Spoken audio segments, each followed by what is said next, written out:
Alright, Shalom. I want to give all praises, honor, and glory to Yahweh by Hashem Yahushua. Double honor to the apostles of GMS and sincere Shalom to the brothers out there pushing this truth and sincerity. And I pretty much want to just go into various topics, really, because it's just so much to this truth, especially when it comes to scoffers, Esau, and then you got prophecies. And it's very important, or I should even say it's even a lot, really, to really be going through all that. But it's what we are set up to do. That's why we got to be watchmen, as it says in Ezekiel. We got to be watchmen for Yahushua. And because being that watchman, we got to watch out for Esau's bullshit. We got to watch out for niggas' bullshit. We got to watch out for them false teachers or false doctrines that goes around spreading like a plague. Because yes, we know we're supposed to go out there and teach Esau's demise and teach what's to come. But we also gotta keep everything in order, which means we gotta stay focused. Even in this truth, there's a lot of doctrines or a lot of niggas that will make up a doctrine within this truth to benefit themselves, and that's not how it's supposed to work. That's actually the wrong way to do. But that's why you get Jeremiah 11:8 that talks about that's when you get to Jeremiah 11:8 talking about the stock is a doctrine of vanities. So if that's how you have all these mix-up, is the stock itself. You ever get that box that we call a stocking? That we got stock boxes. Well, them boxes are full is bad. Some of them boxes are bad. Some of the boxes are good. But you got that stock right there that could be full of bad things. That's full of vanities, full of corrupt things, nothing spiritual about it. And that's the problem when niggas wants to come into the truth and bring their vanity with it, when that's not supposed to happen.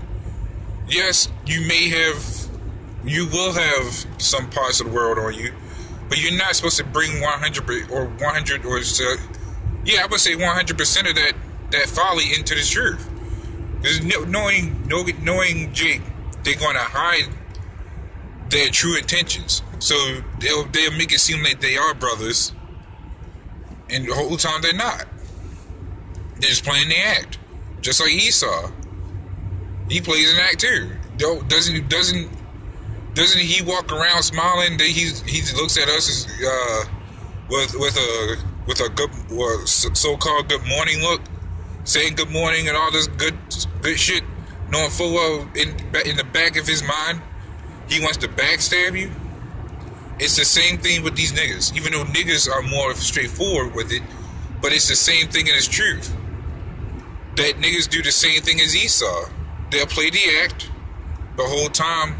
You're that enemy target to them, and that's not what it's supposed to be like. Even I could understand if you had some disagreements, but to full on be carnal with your situations, that's not the way to go. It's not. But that's why we gotta have put on the whole armor of Yahweh, as it says in Ephesians 6 and 13. It says put on the whole armor. Why does it say that? To defend yourself against the wiles of devils. That's not only just talking about Esau, but that's talking about 2/3 of our people too. Even the ones that has woken up to the truth and then wants to be ass backwards with that stuff. I'm gonna say be ass backwards with that stuff, because They may have woken up to the truth, but that doesn't mean they're 100% into it. That's where they make up all these different doctrines, anyways. So that's why we gotta be careful of what happens or what is around us, because it's all nothing but a bunch of folly, bunch of but I mean, it's not our fault. It's no one's fault that they can't help not being able to see some of the shit that goes on, or not being able to see past a guy's BS. But that's why we being self-taught and learn through the Spirit of Yahweh Shah, because He guides us in all things. As what is it, St. John 16:13, where it says the Lord would guide us to all truth. Well, those are one of those truths. Those truth that dispels or shows that false image or that illusion that could be wrapped around us. Because we're not open to everything. We're not going to see everything. But that doesn't mean the next brother won't. You may have another brother that sees it quicker than you do. But that's why we work as one body. And if that body feels like it has an ache in itself, or it might have a splinter within the thumb, guess what? Somebody's going to notice, hey, I have a splinter in my thumb. We need to get rid of that. Those are the 2/3 that be coming in our camps, thinking they're going to be on some type of next level. When it has nothing to do with being on a level. It has to do with being spiritual and trying to do this work for Yahweh Bashim Shah, to seek our salvation. Yes, we have apostles that's been doing it 35 years, but that's because they earned that position. We haven't earned ours. We earn it by the works that the Lord has given us. That's why you will never see a younger guy being an apostle, because it doesn't work that way. To be an apostle, you have to be spiritually grown and physically grown. Growing, I mean, with wisdom and age, because that all ties together. And that's something a lot of younger guys don't have, and I would even say, including myself. I may be able to see some things, but I'm not going to be able to see everything like an older man can. That's some blasphemous shit right there. That's really blasphemy if you think you could try to claim you know more than what a older guy has in the physical. I mean, yeah, in this truth, you're going to know more spiritually, but you're not going to know what you've done, what's been done in his time that he's been around. You're not going to know how to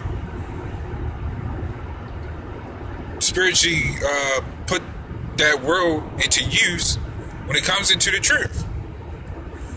You may know how to do it with yourself, but not when it comes to what an elder already has.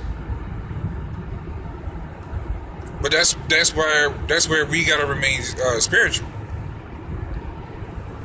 That's where we can't just go on based off our own pride, thinking we're gonna know everything. We don't. I would even give you a newsflash. Even the apostles are still learning. That's why they're still out there teaching us. Or teaching out there waking up the elect. Because they're still learning and we're still learning. So it's plenty of things to go on than just trying to reach for some type of level that we may not be ready for. Because guarantee you, somebody wants to be. I think I ain't gonna say everybody, but some brothers want to be on a level. They want to, in a sincere manner. They say, "Hey, I want to sincerely do this Yahweh Shah, but Yahweh Shah may have you on only on that particular level for a reason. So sometimes it's not always wise to strive to be higher than what we can be, but sometimes it can be, because that pushes us to learn better under the guidance of Yahweh Shah, because he's the one who's ultimately going to gift us that knowledge. The same guys that dropped out because of phony shit, or because they wanted to be the apostles. Guess what? Only Yahweh Shah gifted them that knowledge. So at the end of the day, we had to remain spiritual, no matter what these 2/3 think. We don't care what Esau thinks, because he's going to slavery. But 2/3 of our people is the worst, and they know it. But with that, I just want to say Shalom and death to this wicked society. Shalom.